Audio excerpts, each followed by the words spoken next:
आज है हमारा लेक्चर 2 कोर कंटेंट 2016 मंथ 1 का। ठीक है। जैसे कि हमने पिछले लेक्चर में रीड किया था इसके बारे में कि इसका फ्रेमवर्क और एक एयर ट्रेड सेटअप के एलिमेंट्स क्या हैं। ठीक है। तो आज थोड़ा सा हम देखते हैं स्मार्ट मनी को। ठीक है कि स्मार्ट मनी एक्चुअली वर्क क्या कर रही है। ठीक है। या ये मार्केट का जो पीछे एक सेटअप है ये चल कैसे रहा है। ठीक है। यहाँ पे अगर आप देखें तो हमारे पास दो सर्कल्स हैं। एक सर्कल है ये और एक सर्कल है ये। इस वक्त हम जहाँ पर हैं हम इस वक्त इस सर्कल में रेस्ट कर रहे हैं। एक अनइन्फॉर्म्ड मनी। ठीक है। एक अनइन्फॉर्म्ड मनी जो कि कहती है कि जी एक ऐसा सिस्टम के जहाँ पर हम कह रहे हैं कि भैया हम नहीं लेके चल रहे हैं मार्केट को, हम ही बस मार्केट में बहुत बड़े फन्ने खान हैं। ठीक है जी। यहाँ पे सपोर्ट रेजिस्टेंस वर्क करती है जी, यहाँ पर जो है सप्लाई डिमांड वर्क करती है और जितनी यहाँ पे सप्लाई होगी उतनी डिमांड और फलां ये वो।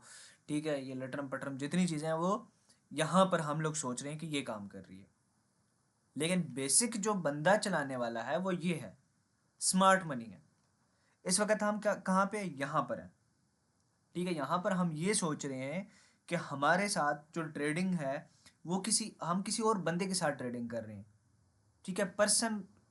पर्सन्स का आपस में ट्रेडिंग है ये, कि एक खरीदता है दूसरा बेचता है। ठीक है। लेकिन ऐसा बिल्कुल नहीं है। ये एक सॉफ्टवेयर के हिसाब से चल रही है, एक एआई जनरेटेड सिस्टम है, एक प्रीस्क्रिप्टेड सिस्टम है। ठीक है। जो रिकॉग्नाइज करती है किस चीज़ को, ग्रीड को, फियर को और लॉस को। ये तीन चीज़ें वो वहां पर क्या करती है, ये रिकॉग्नाइज करती है। ठीक है। और फिर अपने प्राइस को डिलीवर करती है। ठीक है। अगर अब यहां पर ये वो चीज देखती है कि जहां पर अब यहां पर अब आप जितने बंदे यहां पर बाय लगाएंगे ना, ये यहां पे क्या कर देगी, सेल कर देगी। ठीक है। फिर यहां जितने बंदे यहां पे सेल लगा देंगे फिर यहां से ये बाय कर देगा। और कौन करेगा, ये स्मार्ट मनी करेगा, जो कि चुपचाप एक साइड पर बैठा हुआ बंदा है। ठीक है। एक आराम सुकून से रेस्ट कर रहा है जी, चुपचाप देख रहा है ये लोग क्या कर रहे हैं। ठीक है। आपको जिंदा जो है डूब क्या कहते हैं, अपने आप लोगों को ना जिंदा डुबोता है ये।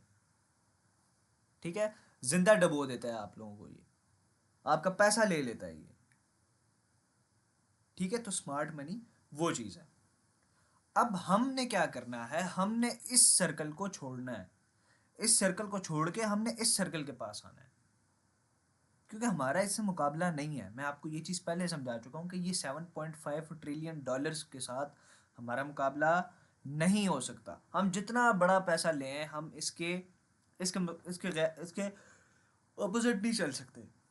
हमारा इसके ऑपोजिट चलना बेकार है। जितना ऑपोजिट चलेंगे उतना वो ऑपोजिट चलेगा। ठीक है। अब क्या करना है, अब आपने उन फेक गुरुज को छोड़ देना है, वो सपोर्ट रेजिस्टेंस वालों को छोड़ देना है, उन बकवासियात को छोड़ देना है और सप्लाई डिमांड को छोड़ देना है और आपने स्मार्ट मनी के पास आ जाना है, जो कि चुपचाप अपनी यहाँ पर ट्रेडिंग कर रहा है। अब हमने भी चुपचाप इसके साथ बैठना है और हमने ट्रेडिंग करनी है। अब स्मार्ट मनी से पहले हमें कुछ इस तरीके से ये चीज़ें नज़र आती हैं। हमें नहीं पता क्या हो रहा है, बाय कर रहे हैं सेल कर रहे हैं, बाय कर रहे हैं सेल कर रहे हैं, कुछ भी नहीं पता, कख भी नहीं पता कि हमने क्या करना है यहाँ पे। बस सपोर्ट रेजिस्टेंस पे ईमान है जी। बस यहाँ पे आएगी तो मार्केट का सपोर्ट है और यहाँ पे आएगी तो यहाँ से रेजिस्टेंस है, ये छत टूटेगी नहीं तो ये छत फलां हो जाएगी। ठीक है। और फलां से ये हो जाएगा, ये सब फजूल है। सप्लाई डिमांड और हो जाएगा और ये फलां ये चीज़ें यहाँ पर काम नहीं करती। कोई ट्रेंड लाइन यहाँ काम नहीं करता, कोई RSI यहाँ पे काम नहीं करते, कुछ भी नहीं होता। जस्ट आपको ट्रैप करने के चक्कर हैं। हर बंदा अनइन्फॉर्म्ड मनी में रहना चाह रहा है, हर बंदा इस चीज में रहता है। ठीक है। लेकिन हमने क्या करना है, इस अनइन्फॉर्म्ड मनी से निकलना है। ठीक है। अब कौन है अनइन्फॉर्म्ड मनी, यही SNR वाले, यही फेक गुरुज हैं आपके, यही जो सर्विस सेलर्स हैं, जितने भी ये आपके जो कोर्स सेलर हैं जितने बैठे हुए हैं। ठीक है। ये जो इंडिकेटर यूजर हैं, ये जो RSI यूजर हैं, ये कौन है, ये अनइन्फॉर्म्ड मनी है। ठीक है। ये कहते हैं कि बस हम मार्केट को पुश करते हैं यहाँ से तो ये ऊपर जाएगा, हम वहां से पुश करेंगे तो ये वहां से नीचे आएगा। असल में जो लिक्विडिटी प्रोवाइडर है वो स्मार्ट मनी है, ठीक है। स्मार्ट मनी क्या करता है, वो लिक्विडिटी प्रोवाइड करता है रिटेलर को, और फिर रिटेलर के साथ उस लिक्विडिटी को स्वीप कर देता है, ठीक है। अब आपने सोचना है कि आपने भेड़िया बनना है या शेर बनना है।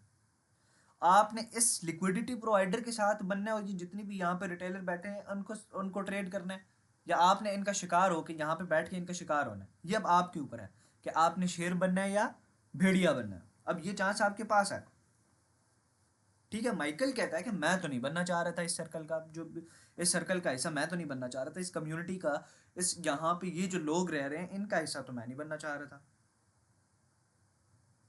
ठीक है। वो भी कहता है कि मैं भी बस खामोशी से साइड पे बैठा रहूं, ठीक है, और स्मार्ट मनी के पीछे पीछे चलूं, और खामोशी से इन चीज़ों को इस अनइन्फॉर्म्ड मनी को मैं भी ट्रेड करूं, जो काम ये कर रहे हैं इन चीज़ों को मैं भी करूं।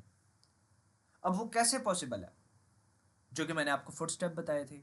अगर बेसिक किसी ने देखा है, ठीक है, मेरी बेसिक की प्लेलिस्ट जिस बंदे ने देखी है तो उसमें मैंने जो बताया हुआ है आपको, वो उस फुट स्टेप को फॉलो करते हुए भी आप कर सकते हो, ठीक है। तो यहाँ पे माइकल क्या कहता है कि मैं तो इस चीज़ में मैं तो नहीं रहना चाह रहा था। माइकल कहता है कि मैं भी इनकी तरह, इस जिस तरह ये कर रही है मैं भी इनकी तरह करना चाह रहा था, मैं तो यहाँ पे नहीं रहूँगा। तो माइकल ने क्या किया, माइकल ने इस सर्कल को इख्तियार किया, इस सर्कल में रहना पसंद किया कि भाई मैं क्या करूँगा, मैं इस सर्कल में रहूँगा, ठीक है, कि मैं भी स्मार्ट मनी की तरह वर्क करूँ। कि हम जब मार्केट में हमारा स्टॉप लॉस हो जाता है, ठीक है, हम कहते हैं भाई हम ट्रेडर हैं जी, हमारा कैसे ऐसा हिट हो सकता है, ठीक है। अब हम ट्रेडर हैं जी, हमारा ऐसा कैसे हिट हो सकती है, ये ब्रोकर की मस्ती है। असल में ये ब्रोकर का काम नहीं होता। हाँ, ब्रोकर करता है जब थोड़ा सा स्प्रेड की वजह से थोड़ा बहुत कर जाता है, विक मार देता है, थोड़ा सा स्प्रेड की वजह से कर देता है ना, तो वो इसका काम नहीं है। ब्रोकर आपके स्टॉप लॉसेस नहीं लेते। ये जितने भी काम है, ये जितना भी आपके साथ आपके असल हिट होते हैं, ये कौन करता है, ये करता है आपका ये स्मार्ट मनी करता है, इंटर बैंक करता है। समझ रहे हैं बात, ये जितने भी काम कर रहा है ये कौन कर रहा है, ये इंटर बैंक कर रहा है। मार्केट आपको ये चीजें दिखाती है, एक क्लासिक जो बाय मॉडल या एक क्लासिक सेल मॉडल में आपको ये सारी चीजें दिखाता है।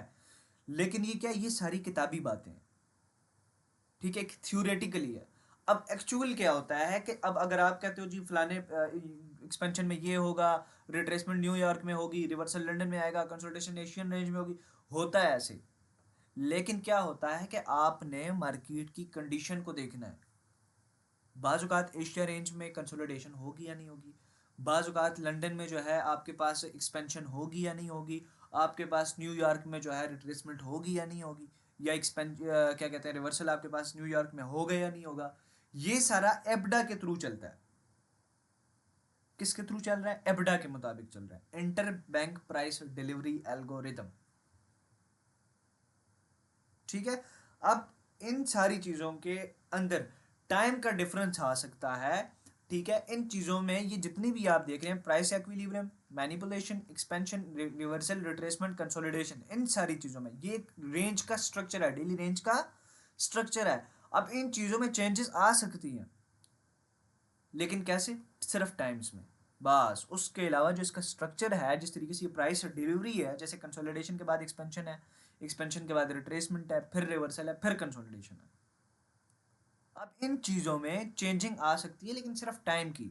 जैसे कि आपके पास न्यूयॉर्क आगे पीछे हो गया, न्यूयॉर्क में कंसोलिडेशन होनी थी और उसमें कुछ और हो गया, रिट्रेसमेंट होनी थी न्यूयॉर्क में और इसमें एक्सपेंशन होगी या रिवर्सल। ये चीज़ें हो सकती हैं, टाइम की थोड़ी बहुत इसमें हो जाएगी, लेकिन जो इसका स्ट्रक्चर है, जो बेसिक जो पीछे इसका मैकेनिज्म है, वो इसी के बिहाफ पे चलता है, वो इसी के ऊपर चलता है, ठीक है, वो इसी के ऊपर चलता है। अब सेशन वाइज अगर मैं आपको बताऊं तो एशिया सीबीडीआर, इसमें हम क्या देखते हैं, इसमें हम देखते हैं कंसोलिडेशन, ठीक है। फिर उसके बाद हम देखते हैं एक्सपेंशन किस में, मिडनाइट में। फिर मिडनाइट के बाद आती है रिट्रेसमेंट, ठीक है, उसी में। और फिर उसके बाद एक्सपेंशन होती है, क्या कहते हैं, सॉरी, रिवर्सल होती है, ठीक है। रिवर्सल में क्या होता है कि एशिया सीबीडीआर का हाई उठा लिया जाता है, मार्केट दोबारा कंसोलिडेशन में चली जाती है, ठीक है।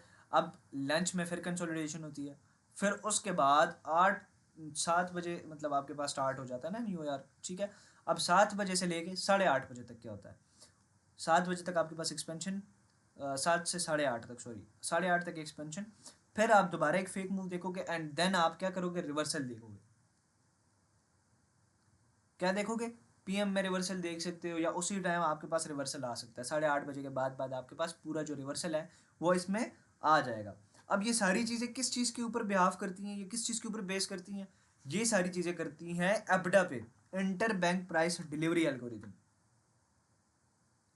ठीक है, अब यहाँ पे कंसोलिडेशन इंपॉर्टेंट है। अब कंसोलिडेशन क्यों इंपॉर्टेंट है, कंसोलिडेशन इसलिए इंपॉर्टेंट है कि वो ऑर्डर्स बनाए, वो ऊपर नीचे ऑर्डर्स बनाएगी तो आप ट्रेड करोगे ना।